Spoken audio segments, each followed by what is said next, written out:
time for first call when the BNN Bloomberg gets an opportunity to put a question directly to an investing professional. Here comes an email from Mike. Could I please get Mr. Graham's opinion of waste management considering the current market conditions? Gavin? Hi. It's a very defensive stock because we're always going to produce garbage, although there is, again, a little bit of economic sensitivity from things like building materials or the like.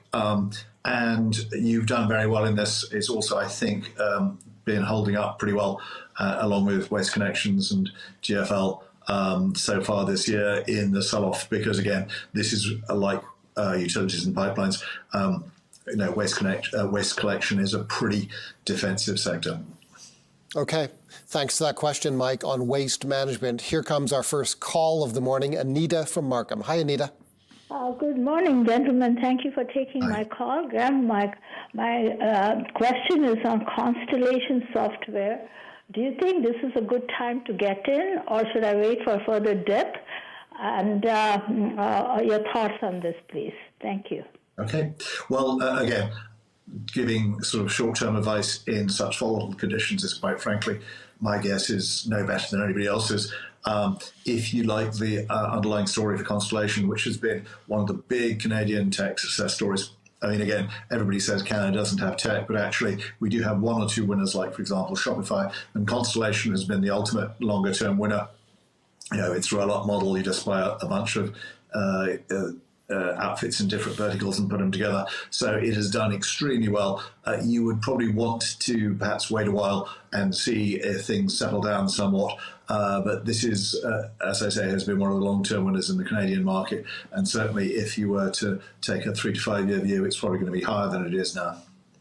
Okay. Here comes another email, Gavin. This one comes from John.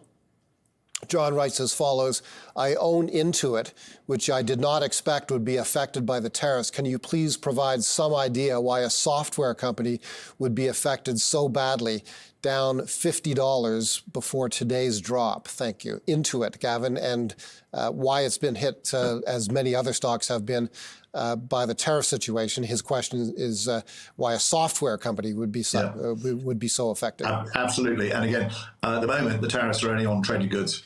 So theoretically, there should be no read-through at all. But the difficulty is, of course, while the US has a big trade deficit in traded goods, it has a very big surplus in services, which include things like software, entertainment, and the like, finance and the rest. And the European Union is now muttering about maybe we should start to impose tariffs on US services if you're going to impose tariffs on European goods. So that's doubtless one of the reasons why Intuit and a bunch of other software companies have also all sold off a lot, because the worry is, firstly, the general downturn in economic growth if we are going to see a recession in North America, let alone elsewhere. But secondly, also that these are vulnerable to countervailing tariffs from those countries being affected by US tariffs on their traded goods. Okay, thanks for the question on Intuit. Let's go to another email. Carrie writes as follows: hello, I purchased a large quantity of Vermilion stock just before the crash. My break-even price is $11.31 Canadian. I understand OPEC increased production, which caused oil prices to also tank. But what are your thoughts on the stock coming back to my break-even point in the near term? Please let me know when this question will be answered, or answer it by email. Well, your question is going to be answered right now, Carrie. So the question, Gavin, is Vermilion. Carrie's break-even price, let's call it $11.30 per share. I'm sorry, Paul. Again, say what's going to happen in the near term. Paul, Carrie, I have no better idea. All one can say is, firstly, Vermilion is very much a gas play rather than oil. Secondly, it's got good geographical diversification because it's got Europe as well as North America. Made a big acquisition in the Alberta Deep Basin recently, increased its dividend recently, although as all good energy company managements are prepared to do, they will cut it if the price goes down a lot. But you are actually being paid while you wait. Vermilion is one of the better quality and longer established companies, and therefore it's always frustrating when you buy and something causes a big sell-off. But if your case for buying was valid then, and it still is, unless you think the demand for gas is going to diminish very substantially, which seems unlikely, then it will probably get back to what you paid within a reasonable length of time, and you should end up doing okay if you think that there's going to be more markets for Canadian oil and gas, as both parties in the main parties in the federal election are telling us all about the importance of getting alternative routes to market and building some of those pipelines and LNG terminals and the rest of it. If it actually gets done in a reasonable length of time, it should be very good news longer term for the Canadian energy sector. And I can tell you, Kerry, that there are 12 analysts, Canadian analysts, who cover this stock. 4 of them say buy, 7 say hold, so the majority are in the hold camp. However, the target price that's derived from that survey of those 12 analysts is $16 per share, and that's well above your purchase price. That would be a 12-month price target. So there's that's a sense of what the broader analyst community thinks of it. Here comes another email from William in Oakville.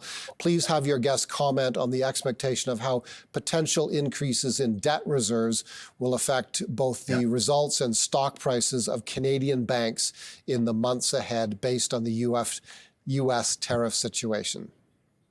Well, it's a very valid question to ask, and in fact, I was writing this up recently, looking specifically at Scotia and BMO. Both their chief risk officers said they'd increased the provisions for PCL's provisions for credit losses basically by around 20%, from $1 billion to $1.2 billion, or from $650 million to getting on for $1 billion, because they said tariffs will undoubtedly lead to an increase in bad debts. Scotia was interesting in that they said they were modelling a 5% tariff on half of Canada's exports and a 10% tariff on half of Mexico's exports. This was admittedly late February, before we had Liberation Day announcement, but they said if there were to be further imposition of tariffs, there would be a substantial build. But they already are making steps towards that. So I think it's fair to say that the banks are well prepared for this. They had a really strong first quarter because the stock markets were really strong, which helped wealth management and investment banking. Ironically, of course, now it's going in the other direction. But the fact is that they are well provisioned for this and prepared to make bigger provisions if necessary. If you want to be anywhere in the financial sector in this type of market, the Canadian chartered banks are probably the place to be. Okay, thanks for that question. Here comes another email from Reagan. Good morning, Paul and Gavin. I would like to purchase holdings in gold bullion rather than gold mining companies. And I wondered what products Gavin might suggest. So here's a viewer, Gavin, who wants exposure to gold, but wants it in exposure to the metal, not the gold mining companies. What do you suggest? And that's fair enough. The difficulty is if you end up buying coins or ingots, you pay a premium for that, and you then have all the expense of storage and the like, and insurance. If you buy GLD, which is the exchange-traded fund listed on the New York Stock Exchange, which is, I think, a tenth of an ounce of gold, it's a very liquid way of getting exposure to the metal itself. And in fact, the holdings in GLD tend to be regarded as a good proxy for what retail interest is in gold. Interestingly, would you believe, Paul, the number of shares in that ETF is down 20% from when gold was $2,000 an ounce 5 years ago, even though it's over $3,000 an ounce now. Alternatively, I believe Sprott has a fund which specifically invests just in gold and silver bullion. So those might be two convenient ways of doing it rather than buying individual coins or ingots. Let me just look to get the ticker on the Sprott Gold ETF, if I can put my hand on that right away. Yes, PHYS I'm seeing as the Sprott Physical Gold Trust ETF. That's a Canadian traded one. PHYS is the ticker symbol of that ETF. It's the Sprott Physical Gold Trust ETF.